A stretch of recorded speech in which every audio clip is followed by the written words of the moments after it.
서울을 비롯한 서울 이북에 철도가 지나가는 대도시죠. 평양, 의주, 원산 이런 지역을 중심으로 해서 3.1운동의 만세 시위가 이제 폭발적으로 일어나게 되었습니다. 일제는 3월 1일 시위 첫날부터 헌병 혹은 헌병경찰을 동원하고 소방대까지 동원하면서 만세 시위를 하는 사람에 대해서는 철저하게 소위 말하면 이제 탄압을 했습니다. 그래서 지금 요새 일본에 있는 주일 대사관에서 그 당시의 피해 상황이라든지 그 당시에 일본인들이 죽창으로 만세 시위를 일으킨 사람을 이제 죽인다든가 이런 시위의 보고서가 이제 최근에 하여튼 이제 발견되기도 했죠. 하여튼 그런 식으로 일본은 3월 1일 날 조선인의 만세 시위에 대해서 그것이 퍼져가는 것을 두려워했기 때문에 철저하게 힘으로 진압을 했다. 그러니까 무력으로 만세 시위를 일으키는 사람한테는 이제 살해를 하든가 이렇게 탄압을 했습니다.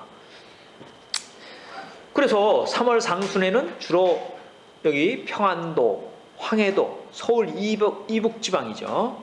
경기도, 함경도 이런 도시 지역을 중심으로 해서 만세 시위가 일어나게 되었고, 그것은 민족대표 33인이 3월 1일 날 오후 2시에 탁골공원에서, 지금의 파고다 공원이죠. 거기서 이제 조선 독립선언서를 낭독한 것이 영향을 주어가지고 그 만세 시위가 하여튼 이제 퍼지게 되었던 그런 부분이 있습니다. 이게 이제 3월 1일 날 만세 시위가 일어나는 것이, 이게 아마 서양인 기자가 이 사진으로 찍은 것이에요. 서양인 기자가 이제 사진을 찍은 것이 남아 있습니다. 그래서 이 만세 시위는 세계 곳곳의 신문에 쫙 났습니다. 그 당시에 심지어 체코나 이런데 이게 계속 2달간이나 전개가 됐기 때문에, 그래서 이 만세 시위의 사례는 세계 곳곳의 신문에 다 실릴 정도로 하여튼 큰 반향을 일으켰다라고 이해할 수 있고, 이게 경기도의 제암리 교회와 민가들이 이제 만세 시위를 일으키니까 일본 헌병경찰들이 그 교회와 집들을 불살른 거죠. 불살라가지고 그 시체라든지 이런 것들이 있었던 것을 이제 서양의 기자가 사진을 찍은 거죠. 사진을 찍어서 이제 그 장면이 좀 남아 있는 겁니다.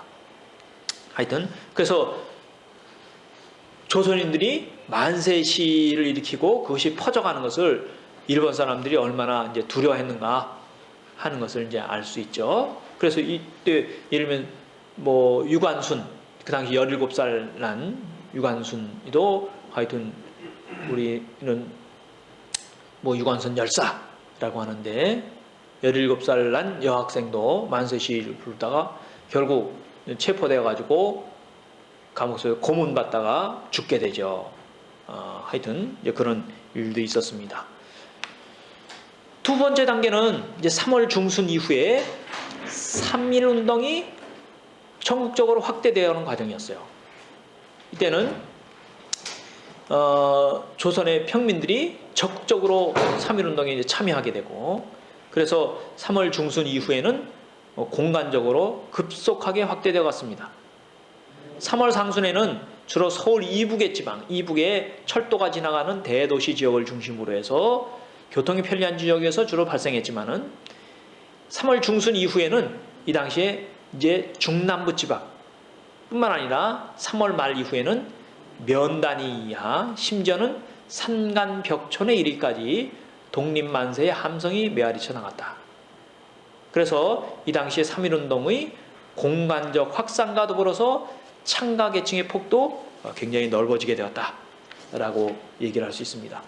이거는 서양의 신문기자가 찍은 것인데, 이게 정확한 이 사람들의 신분은 알 수 없는데, 추정하기를 이것은 평양 지역의 기생들이 이 만세 시위에 참여한 것, 그것을 이제 서양 기자가 찍은 것이라고 합니다. 그래서 이럴 정도로 이제 그 당시에 기생들까지도 만세 시위에 이제 참여하게 되었다라고 얘기를 할 수 있습니다.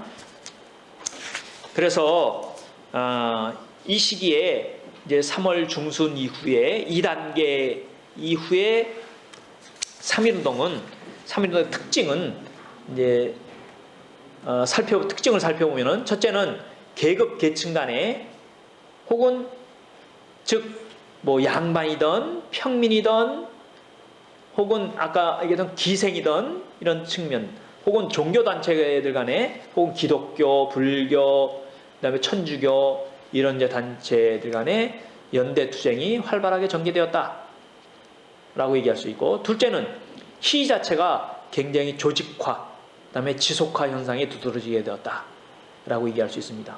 그래서 예를 들면 한 지역에서 만세 시위 일어났다가 대체로는 그 장이 열리는 날짜에 농촌에서는 만세 시위가 일어나요.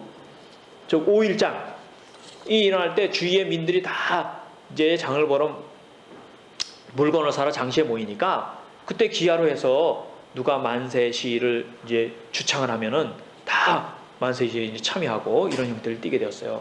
그래서 그렇게 하고서 그게 끝나면은 또 몇 사람이 소위 말하는 주먹밥 점심 싸가지고 옆에 장이 열리는 지역에 가가지고 거기서 또 만세 시위를 주동한다든가. 그래서 조선총독부의 경무국 조사서에 보면은 이 시위꾼이 있다는 거예요. 시위만 전문적으로 이렇게 하는 시위꾼이 있다. 뭐 그런 식으로 또 이제 기술을 해놓고 있어요. 그래서 조직화, 지속화 현상이 두드러지게 된다라고 얘기할 수 있고, 지역에 따라서는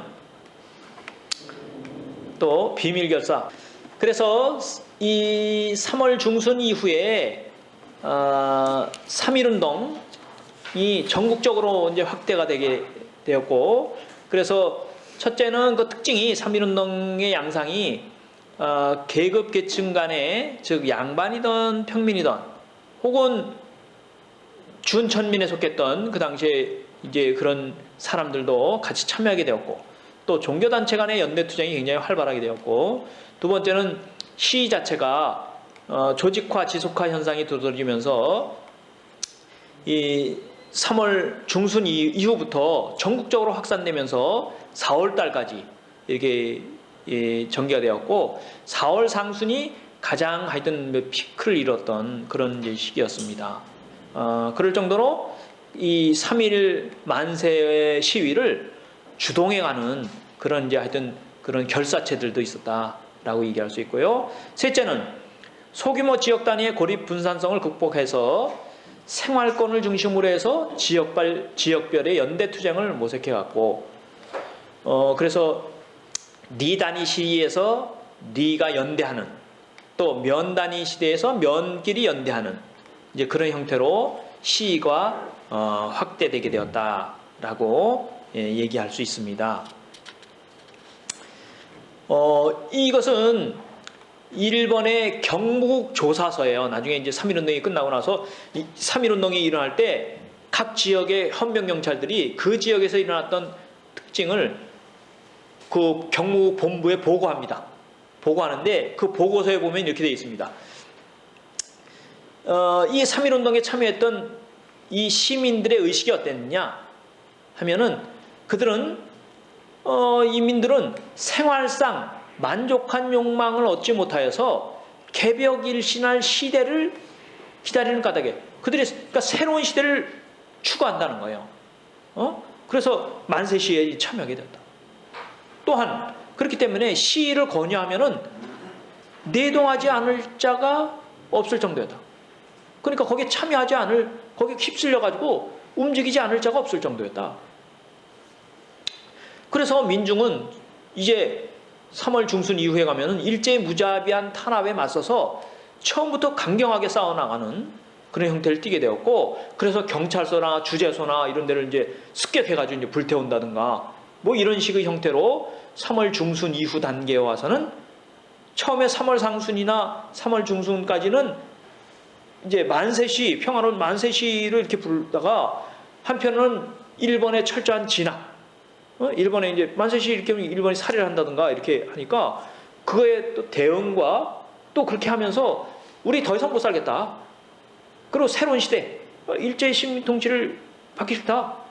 라는 새로운 시대에 대한 갈망, 이런 것 때문에 점점 폭력투쟁의 성격을 띠게 되었다라고 얘기를 하고 있습니다.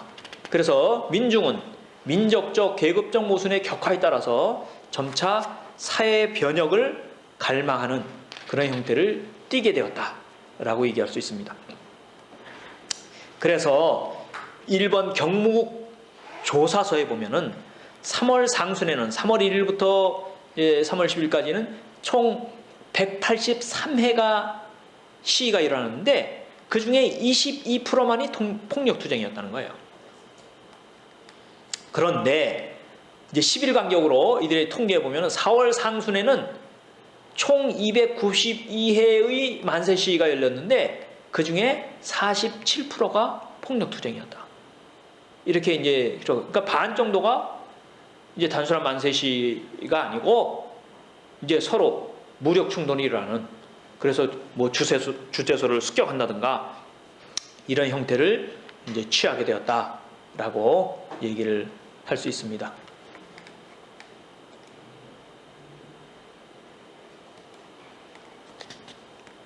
자, 그렇게 해서 이게 또 안 넘어가네. 34페이지.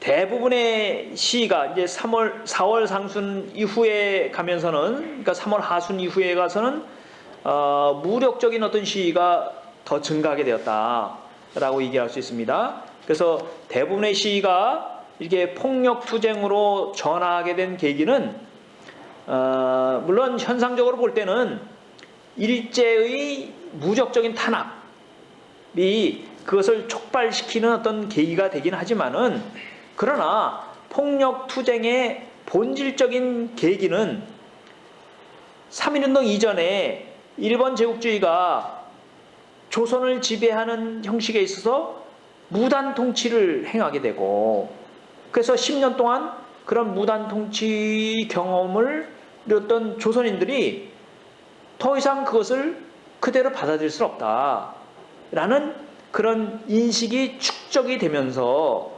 처음에는 맨손으로 만세 시위를 이제 부르는 형태로 일어났지만은 점점 진행되면서 이게 조선인들이 일본의 식민 통치를 우리 받기 싫다라고 하는 이제 방법으로 새로운 사회에 대한 어떤 갈망이 일어나면서 점점 폭력 투쟁으로 바뀌어져 가면서 반일 의식이 표출되게 되는 그런 형태로 나타나게 되었다라고 얘기를 할 수 있습니다. 그런 측면에서 당시에 조선인 민중들의 이제 폭력 투쟁으로 바뀌어진 것은 일본 제국주의의 폭압적인 지배 본질을 인식하면서 일본의 무단 통치를 폭로하는 동시에 또 세계 만방에 가는, 원래 일본은 이 조선인이 원해가지고 일본 제국주의가 조선을 식민지를 한 것이고, 또 조선을 식민 지배하면서 조선 사회를 근대적인 사회로 만들어주기 위해서 우리가 식민 통치하는 거다 라고 세계 열강에 그렇게 선전을 했던 것이거든요. 근데 그런 부분에서 이것은 일본 제국주의의 무단 통치는 이게 잘못된 어떤 통치 방식이고, 이런 것을 이제 3.1 만세 운동으로 이제 알리는 그런 큰 계기가 되었다라고 얘기할 수 있고, 이제 그런 측면에서 조선인들은 나름대로 이 3월 상순의 이제 그 비폭력적인 어떤 투쟁으로부터 점점 3월 하순이나 4월 상순 가면은 이제 폭력적인 어떤 투쟁으로 이렇게 이제 바뀌어져 가게 되었습니다.